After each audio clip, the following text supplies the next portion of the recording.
மிகப்பெரிய 2 நாடுகளுக்கு நடுவுல நடக்க இருந்த மீட்டிங்ல இப்போ ஒரு மிகப்பெரிய ட்விஸ்ட் நடந்திருக்கு. சீனா யுஎஸ்க்கு நடுவுல ஒரு மீட்டிங் நடக்க இருந்தது. அதுல பேச இருந்த டாபிக் இப்ப மாறி இருக்கு. இதோட இம்பாக்ட் எப்படி இருக்கும் இப்ப டீடைலா பார்க்கலாம். ஃபர்ஸ்ட் இந்த மீட்டிங் எதுக்கு நடக்குது அப்படின்றத அண்டர்ஸ்டாண்ட் பண்ணிக்கலாம். இந்த என்டையர் குளோபல யார் கண்ட்ரோல் பண்ணணும் அண்ட் யார் டாமினேட் பண்ணணும் அப்படின்ற ரேஸ்ல அமெரிக்காவை சீனா ஓவர்டேக் பண்ணிடுவாங்க அப்படின்னு சொல்லிட்டு அமெரிக்கா சீனா செய்யற செயல்கள் மூலமா அண்டர்ஸ்டாண்ட் பண்ணிக்கிறாங்க. சோ சீனா அமெரிக்காவை ஓவர்டேக் பண்ணிடக்கூடாது அண்ட் அதை தடுக்கணும் அப்படின்றதுக்காக அமெரிக்கா சீனாவுடைய எக்கனாமியை ஸ்லோ டவுன் பண்றதுக்கு ஸ்டெப்ஸ் எடுக்கிறாங்க.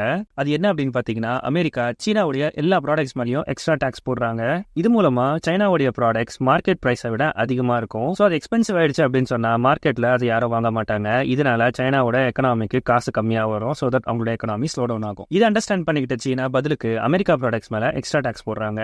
இந்த மாதிரி 2 பெரிய நாடுகள் ஒருத்தங்க இன்னொருத்தவங்க மேல எக்ஸ்ட்ரா டாக்ஸ் போடுறதுனால குளோபல் வைஸ்ல இன்ஃபிளேஷன் இன்க்ரீஸ் ஆகுது. இவங்க 2 பேரும் சண்டைக்கும் குளோபல் இன்ஃபிளேஷன் இன்க்ரீஸ் ஆகிறதுக்கு என்ன சம்பந்தம்? It's very simple. எக்ஸாம்பிளுக்கு ஒரு ஐபோன் எடுத்துக்கிட்டீங்க அப்படின்னு சொன்னா கூட அது உருவாகிறதுக்கு அமெரிக்கா அண்ட் சீனா இவங்க 2 பேருடைய கான்ட்ரிபியூஷன் இல்லைனா அது நம்ம கைக்கு வந்து சேராது. சோ இவங்க 2 பேருடைய சண்டையினால அந்த ஐபோனுடைய பிரைஸ் இப்போ அதிகமாயிரும். ஆனா இந்த விஷயம் வெறும் போனுக்கு மட்டும் அப்ளை ஆகாது, எல்லா பொருட்களுக்குமே அப்ளை ஆகும். இப்படிதான் இவங்க 2 பேர் போடுற சண்டை குளோபல் லெவல்ல இன்ஃபிளேஷன் உருவாக்குது. சோ வர இருக்க மீட்டிங்ல இந்த 2 நாடுகளும் அவங்களுக்கு நடுவுல இருக்கிற ட்ரேட் வார பத்தி பேசி ஒரு சுமூகமான முடிவு எடுப்பாங்க அப்படின்ற மாதிரி தான் மார்க்கெட் பிரைஸ் இன் பண்ணுச்சு. ஆனா இங்க ட்விஸ்ட் என்ன அப்படின்னு பாத்தீங்கன்னா, யுஎஸ் ஈரான் வார் கண்டினியூ ஆகிறதுனால சைனா அண்ட் அமெரிக்காவுடைய நேஷன்ஸ்க்கு ப்ராப்ளம் வந்திருக்கு. சோ இந்த மீட்டிங்ல அவங்க 2 பேருடைய ஓன் ப்ராப்ளம்ஸை எப்படி சால்வ் பண்ணலாம் அப்படின்ற மாதிரியான டாக்ஸ் தான் போகிறதுக்கு நிறைய சான்சஸ் இருக்கு. அதாவது யுஎஸ் ஈரான் வாரை எப்படி சுமூகமா முடிக்கலாம் அப்படின்ற மாதிரியான பேச்சு போறதுக்கு தான் நிறைய சான்ஸ் இருக்கு. பிகாஸ் இந்த வார்னால சீனாக்கு ஷிப்பிங் காஸ்ட் 30% இருந்து 50% இன்க்ரீஸ் ஆயிருக்கு.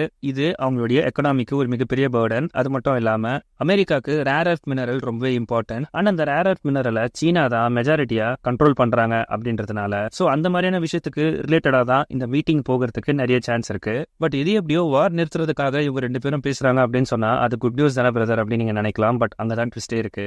குளோபல் எக்கனாமி நார்மல் ஆகிடும். பிகாஸ் இவங்க 2 பேருமே பேச போறாங்க அப்படின்றதுக்காக தான் மார்க்கெட் இதை பிரைஸ் பண்ணுச்சு. பட் இப்போ டாபிக் சேஞ்ச் ஆனதுனால இது மார்க்கெட்ல ஒரு பெரிய டிசப்பாயின்மெண்ட் கிரியேட் பண்ணும். அண்ட் சீனா சொன்ன உடனே ஈரான் வார ஸ்டாப் பண்ணிடுவாங்க அப்படின்னு சொல்லிட்டு எந்த ஒரு நிச்சயமும் கிடையாது. அண்ட் இந்த மீட்டிங் உடைய அவுட்கம் என்னவா இருக்க போகுது அப்படின்றதுல ஒரு குழப்பம் கிரியேட் ஆயிருக்கு. இதனால குளோபல் மார்க்கெட்ல அன்சர்டனிட்டி கிரியேட் ஆகும், which mean volatility இன்னும் கண்டினியூ ஆகும். Follow form